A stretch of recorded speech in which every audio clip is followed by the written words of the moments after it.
শহরের পিচঢালা পথ ছাড়িয়ে ঠাকুরগাঁও জেলার হরিপুর উপজেলার সীমান্তবর্তী বোকো ইউনিয়নের চরভিটা গ্রামের আঁকাবাঁকা পথ ধরে এগোলে ভারতের সীমান্তের কাছাকাছি দেখা মেলে চরভিটা সরকারি প্রাথমিক বিদ্যালয়, দৃষ্টিনন্দন বিদ্যাপীঠ। প্রধান শিক্ষক ইরফান আলীর দীর্ঘ প্রচেষ্টায় বিদ্যালয়টি হয়ে উঠেছে দেশসেরা। আমি চরভিটা সরকারি প্রাথমিক বিদ্যালয়ে পড়ি। আমি অনেক গর্বিত যে আমি এই স্কুলে পড়ি, কারণ এখান থেকে দূর দূরান্ত থেকে অনেক মানুষ ঘুরতে আসে। আমি চরভিটা সরকারি প্রাথমিক স্কুলে পড়ি। আমি তৃতীয় শ্রেণীতে পড়ি। আমাদের স্কুল দেশ ছাড়া অবস্থিত। স্কুল দেশ ছাড়া হয়, আমরা অনেক গর্বিত। আমার স্কুলের নাম চরভিটা সরকারি প্রাথমিক বিদ্যালয়। আমাদের স্কুলে দূর থেকে লোক দেখতে আসে। শিক্ষার্থীদের মান উন্নয়ন ও ঝরে পড়া রোধে তিনি বিদ্যালয়ে গড়ে তুলেছেন শিশু পার্ক, সুইমিং পুল সহ অনেক ব্যবস্থা। পার্কে রয়েছে হাতি, জিরাফ, ফুলের বাগান, ব্রিজ, নৌকা সহ বিভিন্ন রাইডার। আমার নাম মেহেদি হাসান। আমি স্কুলের ছাত্র।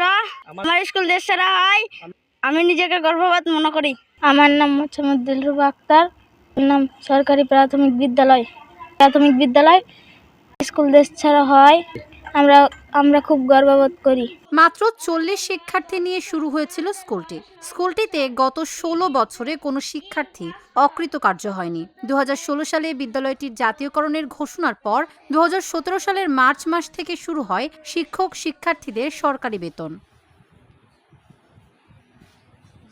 এই স্কুলে দেখার মতো অনেক কিছু আছে।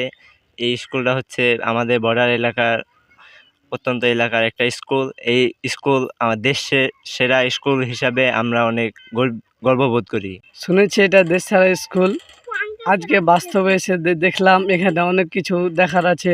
দৃষ্টিনন্দনে স্কুলটি দেখতে দেশের বিভিন্ন জেলা থেকে ছুটে আসছেন অনেকেই। এখানে হরিপুর উপজেলায় বিখ্যাত একটা স্কুল।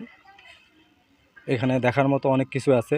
মেলা দিন ধরে শুনতেছি এই জায়গাটায় অনেক কিছু দেখার সৌন্দর্য আছে। আজকে বাস্তবে দেখতে আসলাম, দেখে অনেক ভালো লাগলো। আমি সেই ইতালি থেকে দেখছি এটা ভিডিও। ওই ভিডিও দেখে আমি ভাবলাম যে একটু ঘুরে আসি জায়গাটা। আর আমার বাসা হচ্ছে রানীশঙ্কেল শহরের ভিতরেই। 2000 সালে বোকো ইউনিয়নের বহরমপুর বাজারে ছিল ইরফানের চায়ের দোকান। উচ্চ মাধ্যমিক পাশ করা ইরফানের স্বপ্ন ছিল শিক্ষক হওয়ার। 2001 সালে ছেলের স্বপ্নের কথা শুনে নিজের জমির 33% দান করে খড় বাঁশের 3টি স্কুল ঘর করে দেন ইরফানের বাবা নুরুল ইসলাম। 2008 সালে স্নাতক শেষে 2011 সালে স্কুলের দায়িত্ব নেন ইরফান। সে বছর থেকে নিজ উদ্যোগে মিড ডে মিল চালু করা হয়। সে বছরে পাঠদানের অনুমতি পায় বিদ্যালয়টি। এক সময় বহরমপুর বাজারে চা নাস্তার দোকান করতাম। সেখান থেকে বহরমপুর বাজারের যে স্কুলটি, সেই স্কুলে যখন চা দিতে যেতাম তখন মনে হচ্ছিল যে আমিও যদি কখনো শিক্ষক হই তাহলে চেয়ারে বসতে পারবো। সেই থেকে আমার অনুপ্রেরণাটা, এবং সেই সময়ে রফিকুল স্যার ওইখানে পরিদর্শনে এসে উনি আমাকে একটি স্কুল করার পরামর্শ দেয়। হাদি স্যার,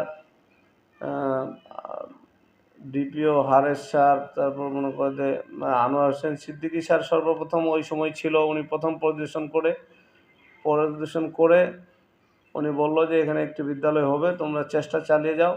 সেই সুবাদে আমরা আমাদের সকল মনে প্রাণে সবাই সহযোগিতা করে, এলাকাবাসী এবং রাজনীতিবিদ সবাই সহযোগিতা করে বিদ্যালয়টিকে আমরা গড়ে তুলি।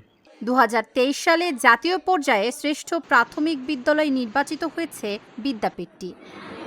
Dhaka journal, news desk.